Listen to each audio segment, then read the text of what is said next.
So today we're going to find out whether the Vaillant aroTHERM Plus cooling chip actually works. I'm going to fit it on my own heat pump at my house. I thought there's no better time to try it. There's a heat wave this week, 30 degrees up to 33, 35 degrees. So let's get this fitted and see if it actually makes a difference, because I remember on the last heat wave I was absolutely melting inside the house. So yeah, I'm really excited and hoping and praying that it does make some noticeable differences. So I've got the cooling chip here. I'm just going to get access to the front PCB, and I'm going to pop the cooling chip, which is just a little resistor, pop that into X27. Easy peasy, all done. Get everything back together and then go and change some settings inside. So we just come to the heat pump interface unit, open the menu with the two top buttons, go down to installer level, 17 for the password, and then we are going to scroll through to configuration, and we want to find the setting which says cooling technology.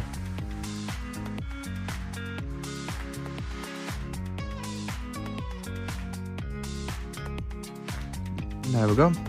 So activate that, activate cooling, and that's all done on the heat pump interface unit. Once that's done, you can just go back to the start and you're finished on the heat pump interface unit. Little treat for you there. That's my setup at my house. Henry Hoover, need to use him on the expansion vessel. So this provides heating through underfloor heating manifolds throughout the property, and very shortly cooling to the full property. And we've got some settings to change on the Vaillant controller. I've got the Sensor Comfort. We open the menu, go to settings, installer level, 00, installation configuration, go down to circuit 1, and then we want to turn cooling on. Then we also need to change the minimum cooling target flow temperature. I've put this at 7. And we want to change the room temp mod from inactive to active, and this will allow us to have some control over the dew point and the dew point monitoring.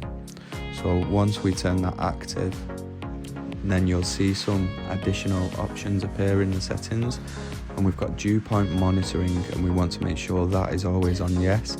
And then the dew point offset I've just set to 3 Kelvin, so 3 degrees, which these dew point settings are probably the most important part of if you're activating your cooling, because if you're not having your dew point monitoring activated, then there's nothing telling that heat pump to not go below the dew point temperature, and then you could end up with condensation, sweating on your pipes, which can obviously cause big problems. So this Sensor Comfort actually tracks the humidity in the room which it is placed. So then based off of that humidity, then we know what the dew point is going to be, and then that 3 Kelvin is telling it to always keep it 3 degrees above that dew point. So the lower the humidity, the lower temperatures we can run at. Okay, ignore that thumbs up I just done, because it didn't work. I've had to do some troubleshooting. So the heat pump wasn't recognising that the cooling chip was installed, so I've just had to do a factory reset, and now it is showing that it's installed. So you can check this by going onto installation configuration, go onto your installation, and when you go on here it should show automatic cooling, and you want that activated. And then that cooling at outdoor temperature, that's the same as your outside temperature switch off threshold, but in reverse. So if it doesn't show that, just do a factory reset. But I would recommend writing all of your other settings down, because it will reset them. So So once you've done all that, you should be able to come to your live monitor and it'll say cooling, compressor active. So this is on my app now, and this is what you should see once you've got everything, all the settings changed and your cooling chip installed. You could see there my current room temperature was 24.7 degrees.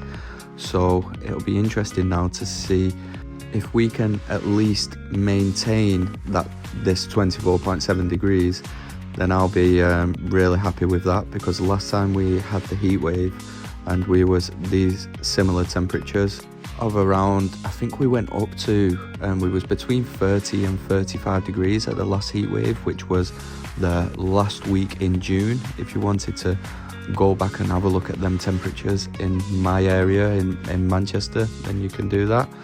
So the last time that we was at these temperatures in June, my room temperatures in the house was sitting anywhere between sort of 26 to 27, 28, 29 degrees.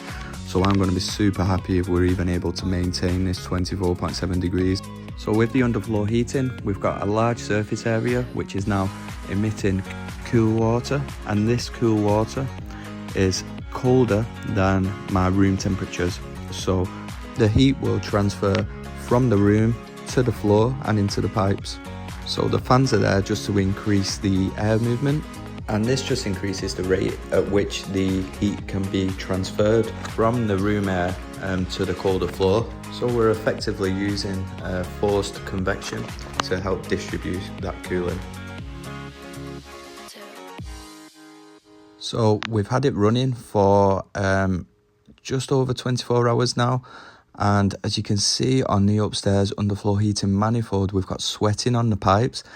Now what this means is that the temperatures have hit that dew point. However, I've got no sweating on any other pipes in the property and on my other manifold.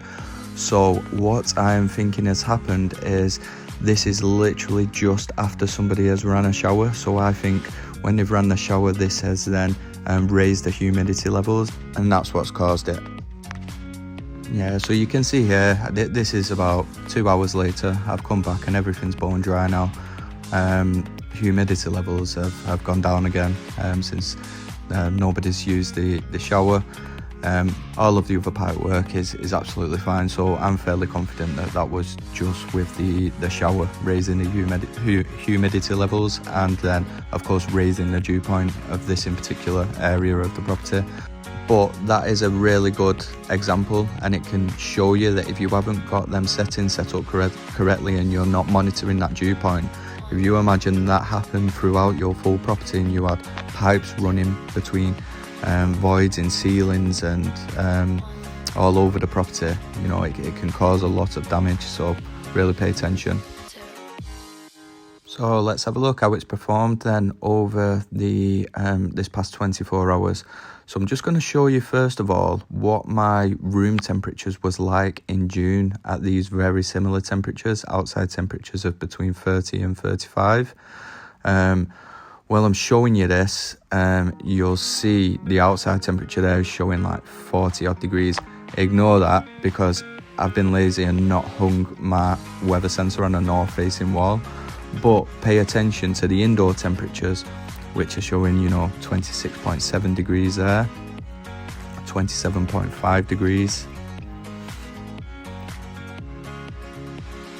27.9 degrees. So I remember this month, and it was so uncomfortable, and that's actually when I ordered the cooling chip, and it's took this long for it to arrive, but luckily just in time for this heat wave. But you can see it was consistently hitting sort of, you know, 27 and above degrees at the same sort of temperatures. And then if we look, since this has been installed, we've just maintained around 24 degrees room temperature with the same sort of outside temperatures. Shows 24.6 for yesterday on that, but actually got to like 23.4, I think it was at one point.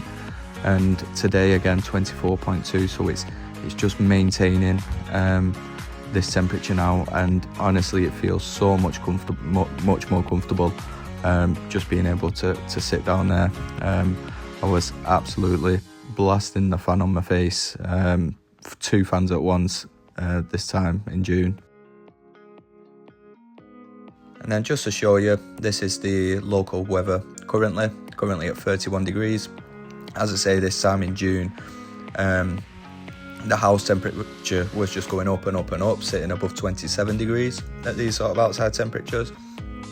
And now currently, the temperatures are just going down and down and down. So my honest opinion on the cooling chip, I'm actually really impressed with it. Listen, don't get me wrong, it's not like your aircon. You're not going to pick your room to be set 18 degrees and it gets to 18 degrees, but it is so much more comfortable, just even at this 23 and 24 degrees compared to June last year. Honestly, I remember, I've got PTSD from it. It was that bad, and it's nothing like that now. We've got a young baby, and we was going out, we was finding places with aircon to take her for the day, because it was just so uncomfortable. We're able to actually just sit around the house now comfortably. So for me personally, I would definitely recommend having one put in.